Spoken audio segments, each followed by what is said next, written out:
Let's talk about what you missed in politics. I completely forgot about politics. Wait, so who dropped? So you're telling me someone dropped? So, wait, can I guess? Yeah. How many dropped? Three. Three? Well, Swalwell was out by the time I went off. So if three dropped, and you already told me that Williamson is still in. Now, she didn't make the debate, but she's still in. Oh, all right, so she's done then. So that's interesting. And once you start getting out of the debate, they never let you back in, and then it just feeds on the fundraising. But she's got love. But she's got the power of love. She's got the power of love. We shall see. Yeah. So three dropped out. Well, I'm guessing it's got to be like Inslee. And Inslee's out. Inslee's out. Okay. Then there's the other guy that's sort of Inslee-like. Give me one of the. You know what? I'll do something crazy that shouldn't be, but I'll pick one. How about Tulsi? That would be depressing. She did not make the debate. However, she's polling above 2% in like 20 of the early states. The Democrats just picked 2 states where she wasn't polling at least 2%. So she's not getting in, but she's not leaving. I think she is the one. Anti-war, like she is. She left. Were you here when she left to go back to serve in the military? She left the campaign trail for 2 weeks to go back to the military and do, her, I don't know what her reserve status is, but she had to go back. She did it with a smile on her face, left, no big deal. She just left. And I saw her and I thought, the Democrats are so foolish. That woman could actually, because she doesn't hate the country. Yeah. Everybody else seems to hate the country. Yeah. She doesn't.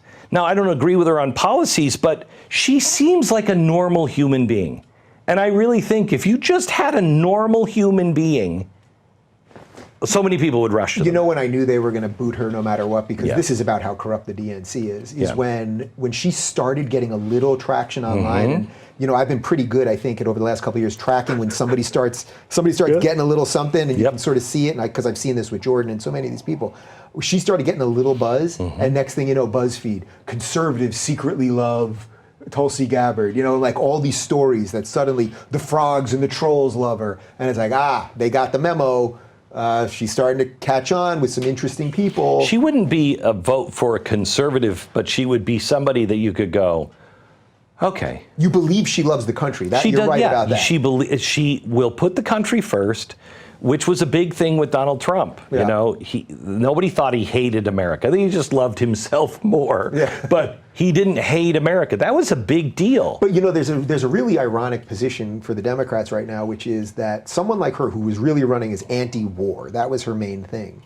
Well, Trump has not been for war. He called off the Iran strike. We seem to be negotiating with North Korea. Does anyone think we're going to nation build under Donald Trump? Oh, you should have heard his speech. I think it was on Friday when he talked about, and this is nowhere today. I couldn't find it anywhere. On the end of the Afghan war, he said, "We are not nation building again." But then when a Democrat comes out really anti-war, well, how does that even make sense anymore? Now, does that mean they agree with Trump? So you get this like crazy situation that no matter what Trump says, don't you think that's why people are starting to be uncomfortable, because they're like, oh crap, I agree with Glenn Beck, or oh crap, I agree with Dave Rubin, and we're very close. We don't agree on everything, but we have certain big principles in common that everyone else seemed to have abandoned. Glenn, I'll give you 2 people that you know and like. When Bridget Fedesi, when I did her podcast, was before you did her podcast, and she said to me that you can listen to it, where she says she was shocked that she liked you. And the other one is my good friend Pete Boghossian, who I love and adore. I love both of these. I love both of them.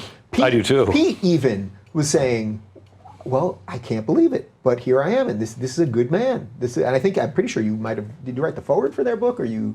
I think I did. I think I did something. Yeah, you did something. Yeah. It's like that's the weird. Look, all the people that are good. Yes, it's great. That's good. It's great. Because that's, I think, where the country is. They don't want to hate people anymore, and we're not these cartoon characters. All right, so Williamson out of the debate and Tulsi out of the debate, but they're both still in it. I got Inslee right. The other 2 that might have dropped, did Klobuchar drop? Hickenlooper. Okay, so that was the other guy. When I couldn't come up with the name, I was saying the other guy. Hickenlooper and Gillibrand. Yeah. Can I just... Yes, please. Kristen Gillibrand, you want to know how ridiculous her campaign was? Yeah. So I don't have my phone for 30-something days. I hope I can find this here. Kristen Gillibrand, where is this? Has been texting me. I don't know, or her people. I got on their list, and they've been texting me, and I repeatedly told them in text, stop messaging me. They said she's the only one that can stop Trump, blah, blah, blah. No matter how many times I tell them, please, Gillibrand, stop text, they won't. I keep getting texts, fundraising texts. So I guess what you're telling me is I'm not going to get those fundraising. You're not going to get those fundraising. You don't have that problem to worry about anymore. I can't find it here.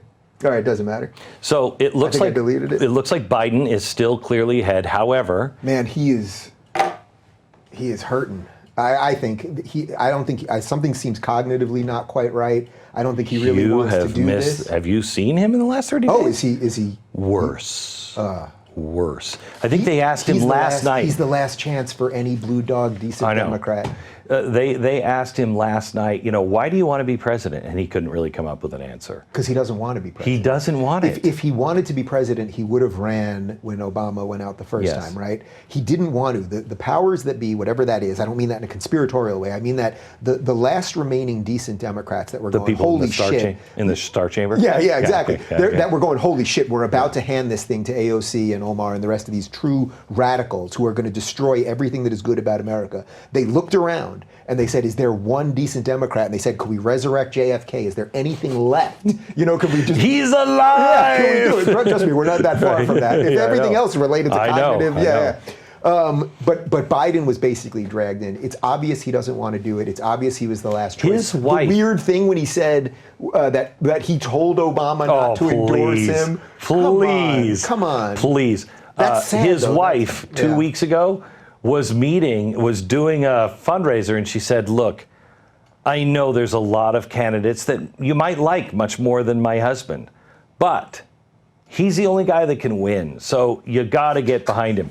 That's your Hope pitch? And change. I mean, wow. Wow. That's really, it's sad and it's pathetic and it's, and that's the other thing. The last night that it was, I think July 31st, just as I was going off the grid, was a Democratic debate. I think it was the second night of, and I wasn't really paying attention because I had to tie up so many loose ends. But when I had it on in the background, it was like, I just kept thinking, why would I want any of these people to be more involved in my life?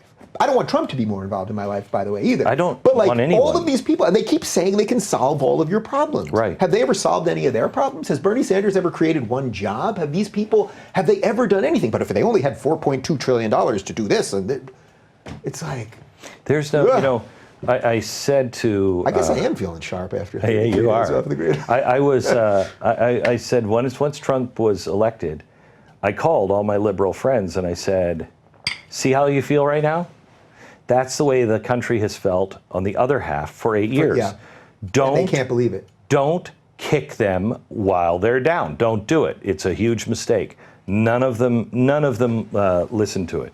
But it's we're repeating exactly the same patterns, just in reverse times 1,000. Well, one of the things that I really hope I can do in the next year, and I'm becoming one of those people who says I write about this in my book, but I do write about this in my book, is one of the things that I want to see happen now is on the right. So not really like the libertarians, so like you, the libertarians are always decent and tolerant, I find all those things. But one of the things that I think would be interesting... Sometimes libertarians have the same disease as Republicans and Democrats. You're not libertarian enough. Right. So they have a strange purity test. Yeah, because and you're because then it's like, how far do you want to go till we're in Mad Max? Right. That's what I always say. But, right. But one of the things that I think would really help a lot of what you're concerned about here is if the conservatives could say, you know what, we're going to carve out a little more space for some secular conservatives, for some gay conservatives. We don't have to agree with everything. Even say a pro-choice conservative, which I know would be it makes no sense in a certain way. But we're going to carve out a little bit of space, not put it in the party platform, but just Isn't that what Donald Trump did with Peter Thiel? Yeah. I mean, I don't know how that guy gets the most evil to gays ever award, but he does. And you're like, wait, what has he done? What has he ever said? Peter Thiel at the RNC convention. I'm a proud gay man, standing ovation. Yeah, I mean, that was fantastic. Fantastic. The world didn't cave in on itself, and yet now everybody in the gay rights industry And they use well, that word. because it's an industry. It's not, It's an yeah. industry.